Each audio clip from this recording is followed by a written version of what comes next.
Hello everyone, welcome back to the channel.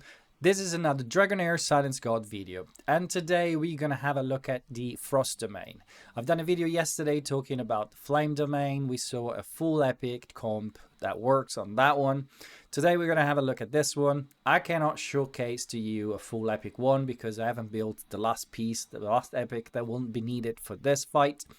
I have better options, and this early in the season where we only have champion 90, we need to be very careful with what we use the XP on. And so me as you should go for the best option, the most versatile option you have, someone that can be used in more content so you build less champion and you can build them faster basically.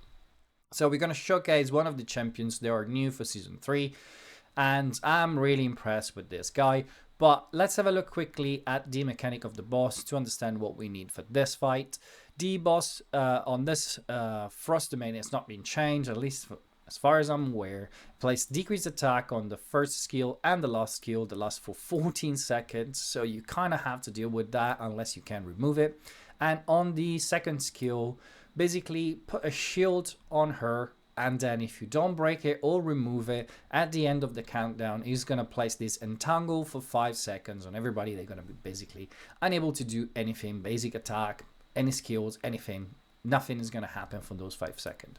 Now, you don't need to play the mechanics of the shield if you want to. You can just survive the hit, deal with everything, and just focus your damage. As soon as you get out from that entanglement, you have probably 1 second before you can do the damage. But if you time your skill right, you can just do the fight whatever you want with the champions you like. It's not a particularly difficult boss, but we are early on, our champions only level 90, and so we need to be quite strategic on this fight. Now, if instead you want to go down the route of removing or blocking the shield, there are few good options you should consider. If you jump here over here, there is a filter over here, and you can go on Dispel Shield, which is a skill that not many champions have. When we look at Legendary, we're going to have Ladia, the champion that is basically available for every player for the event in Season 3. For those that are early on, you're probably not going to have this champion for a little while. Irion, unfortunately, is Frost, so it cannot really be used effectively over here, but it's a tank, so it can be built tanky. You're not expecting damage, so you can still bring this champion into the fight. We're gonna have Victor, which we're gonna talk about in a minute. Chrysos, which is also an amazing champion, and 3 epics over here.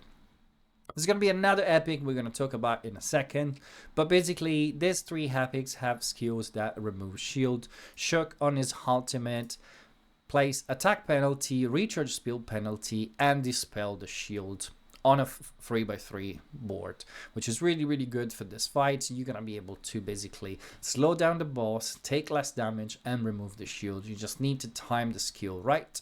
And the part that makes difficult shock to use is the recharge speed penalty, which basically slows down only a part of the fight. And then he has this 3 hits that has 75% chance of reducing the energy by 5%. So it could be 5% or 15%. So if you're trying to speed tune, this is going to be quite difficult. And you kind of have to speed tune the boss because your ultimate need to be timed when the shield is up. Otherwise, it's wasted.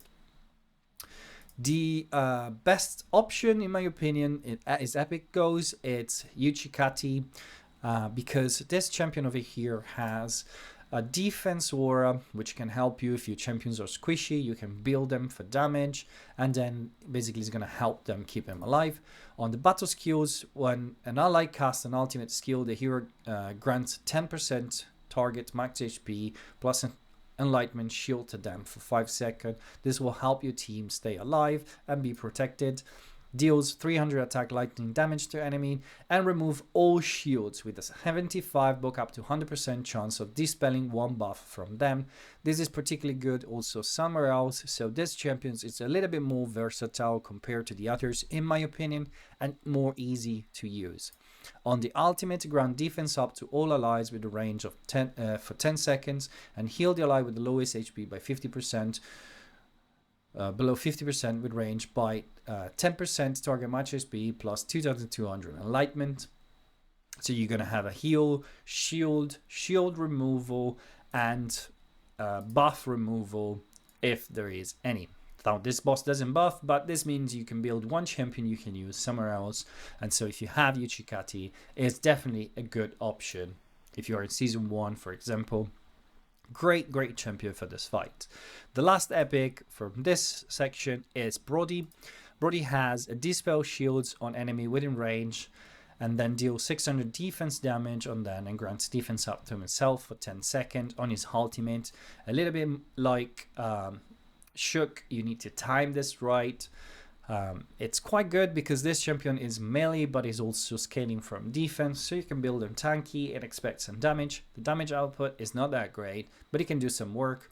And on this battle skill, he has this stupid shape, 3 lines over there. Attack penalty, which is only a 50% and increased to 75 when scroll. And this is what basically makes this champion for me subpart. He will have a perfect hit to do this job, but because it's only 75%, it's been difficult. It's a bit difficult to use, and because we're all looking to build champions we're going to be able to use for the chaos bosses, you know, other world exploration, all of that content is coming late in the season. I think investing on this champion is not that great. The passive, okay, when the enemy gains shields, you gain shields as well, which is nice, but not all of that impressive as a kit overall. Now, the last champion I want to talk about is a champion that you can get from the Pillar of Trial in Season 2, and is none other than Kirza. Kirza is an absolute beast of champion, has an ultimate that you can time with the attack penalty and recharge speed penalty. Both of these are basically a good chance to land because it's 50% on a 3 hit, does damage. If you build for damage, you can build it tanky if you need to, because it's going to be up on the front for the first 2 waves. So early on, when it's only 90, you might want some sort of ability. It's a single target though, so it's not going to help much on the waves, but has this shield prohibition, and as far as I'm aware, is the only champion in the game that has this ability.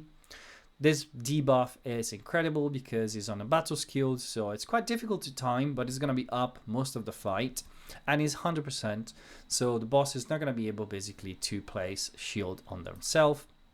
The hero gains 50% ultimate energy whenever an ally is inflicted with a debuff, so this will boost her quite a lot because the boss plays decreased attack twice during the fight, so she's going to be basically pumping up her ultimate energy quite often, so you're going to be able to place this one quite often on the boss. So these are the options you have if you decide to go down to the route of taking off the shield from the boss. Now, I'm going to put up on the screen a couple of runs I've done during the fights to show you also alternative placement, you know, if you don't want to deal with too much of the legendary champions, for example, legendary gears or whatever. So I'm going to show you the run and the champions that I used for my best time for the moment. It's not crazy, but it's very, very reliable, and for me has been doing the trick and is what is needed right now.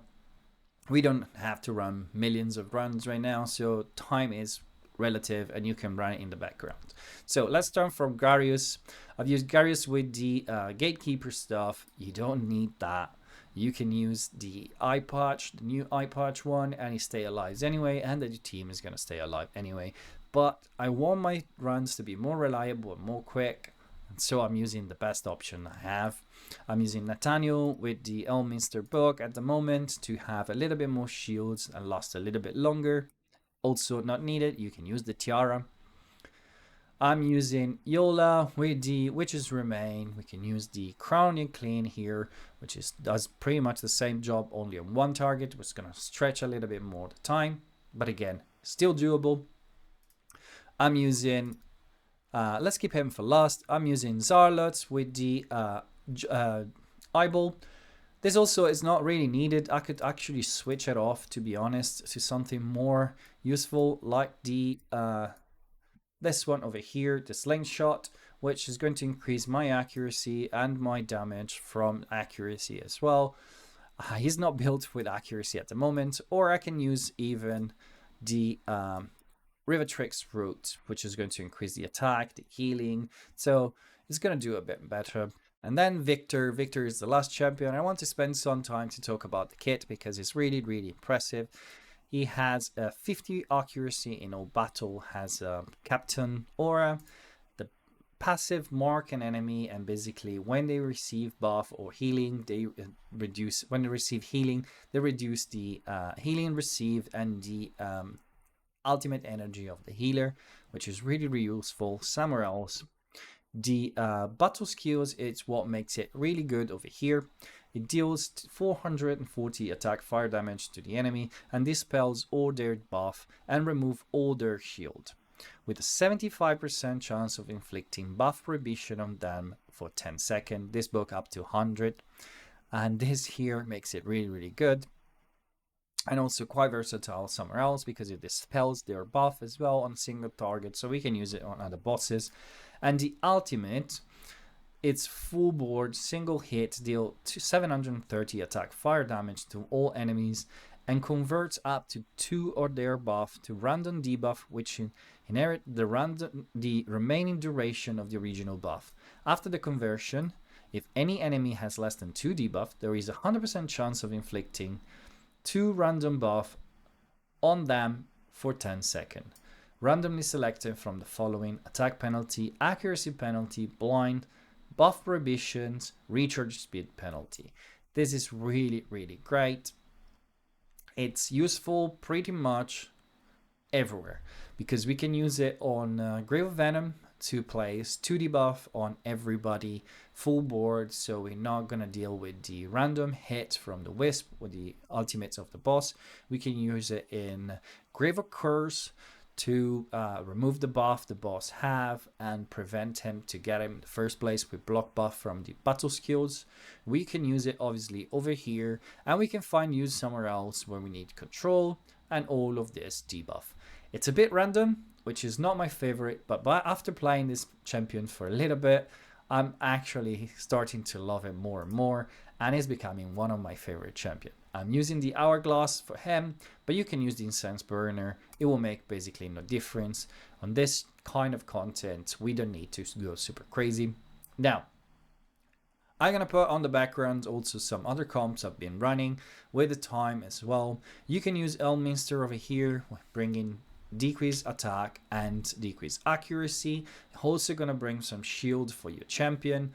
I've been running that comp with Adolphus as well, and you don't need basically super crazy gear. There is also an option I've run with only epic artifacts, still does the job, but I'm going for the fastest team. And so let's have a look at this run over here, which is the one that has given me the best result. You're gonna see that basically the disposition as it is basically gonna make the adversary focus the attacks on Nathaniel and Garius, so I can bring a bit more freely the gear on Victor.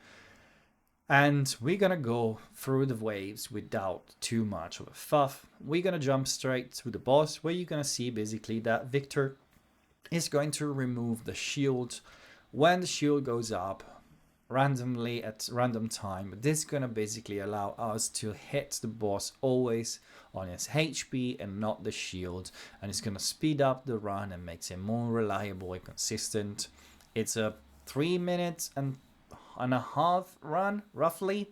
I don't remember exactly the time. You're gonna see it up on the screen and run in the background, but it's super reliable. And as I said, you can probably build it, or for sure you can build it using epics instead of Victor. You can bring Kirza if you played season 2 or you got Kirza from season 2 in season 2. You can bring Brody. I will not suggest that again, but you can for sure use Uchikati or Shook. So this comp is for sure friendly to all players and can be used with no legendary artifact, as I showed before. I hope you enjoy it. I hope you can grind this content quite easily if you haven't done it yet.